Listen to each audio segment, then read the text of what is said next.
dalam masuruh kita belum memiliki jasad. Nah, jadi hanya bentuk ruh saja.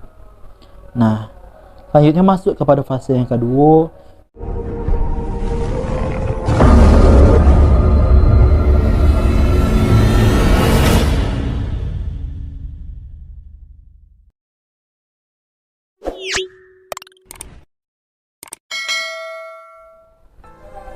Assalamualaikum warahmatullahi wabarakatuh.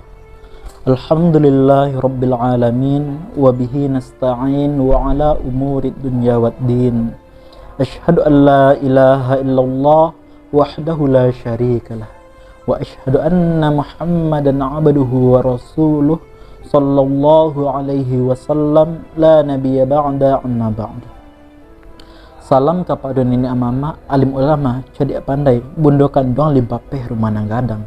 Kapai tampe batanyo ka pulang tampe baburito. Undang-undang ke Madinah payung panji ka serugo. 100 anak saudara kasadonyo dalam lingkungan sampah moju. Baiklah, anak kasadonyo balik kita di channel ini Serugo, yang mana channelku membahas tentang adat dan budaya Minangkabau. Jadi kini aku bersama Ambo Zaki, kita akan membahas masih berkenaan dengan topik tahu jonan ampe.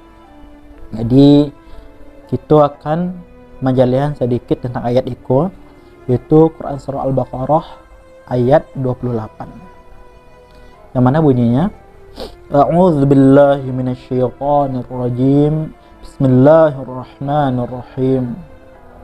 Kaifa takfuruna billahi wa kuntum amwatan fa ahyaakum thumma yumitukum thumma yuhyikum thumma ilaihi turja'un. Shadaqallahul azim. Nah, jadi berdasarkan arti ayatku, yang mana bagaimana kamu bisa kafir kepada Allah yang mematikan kamu, kemudian menghidupkan kamu, kemudian mematikan kamu lagi lalu menghidupkan kamu kembali, kemudian kepada dialah kamu akan dikembalikan. Nah, jadi berdasarkan arti ayatku, kita akan membahas tentang ampe proses atau fase yang dihadapi oleh manusia sebagai makhluk Allah Subhanahu wa taala. Adapun fase pertama itu namanya fase kematian yang pertama. Amano pada fase itu kita sebagai makhluk Allah sedang berada dalam masuruh, kita belum memiliki jasad. Nah, jadi hanya bentuk ruh saja. Nah, selanjutnya masuk kepada fase yang kedua, itu fase kehidupan yang pertama. Jadi pada fase itu kita mulai mengalami ketika ruh ditiupkan ke dalam rahim ibu kita. Nah, jadi sampai kita lahir ke dunia sampai kita mengalami pada masa kematian yang kedua. Nah, jadi pada masa kehidupannya pertama sebenarnya waktunya singkat.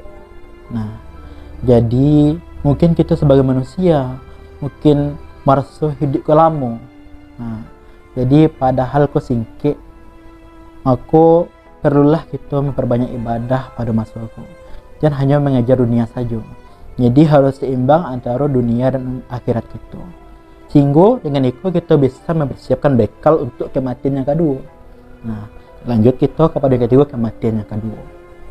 Jadi pada masa adalah fase yang paling menakutkan sebenarnya bagi manusia atau makhluk hidup. Nah, Allah memastikan setiap orang yang mengalami fase yang kedua tadi pasti akan mengalami fase yang ketiga, yaitu fase kematian yang kedua. Kullu nafsin dha'iqatul maut. Setiap yang bernyawa pasti yang merasakan akan namanya kematian. Nah, dia mumbang jatuh kalaupun jatuh. Jadi itulah itu nanti akan merasakannya. Hanya lanjut ke fase yang terakhir, yaitu fase kehidupan yang kedua, yang dianggap setelah kita mati kita akan hilang selai. Nah, maka percaya Allah akan membangkitkan kita balik di padang mahsyar. Disitulah kita akan ditimbang amal kebaikan kita. maka kita akan masuk ke sarugo atau ke neraka. Nah, itu tergantung amal perbuatan kita di duniaku. Dan yang tahu apakah kita masuk ke sarugo atau neraka hanyalah Allah Subhanahu wa taala.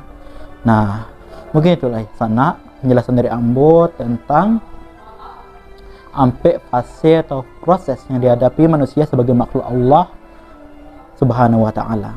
Nah, mungkin mohon maaf jika terdapat kesalahan dan kekurangan, karena Ambo hanya manusia biasa yang tak luput dari kesalahan dan kekurangan. Nah, sebelum Ambo akhiri, untuk sanak sadonyo, jangan lupa untuk like, comment, subscribe, dan share video di channelku. Nah, kan itu yang dapat Ambo jalihan. Jika ada jawaban patah, usah disimpan dalam peti. Jika ada kata Ambo yang salah, usah dimasukkan dalam hati. Sekian, terima kasih. Assalamualaikum warahmatullahi wabarakatuh.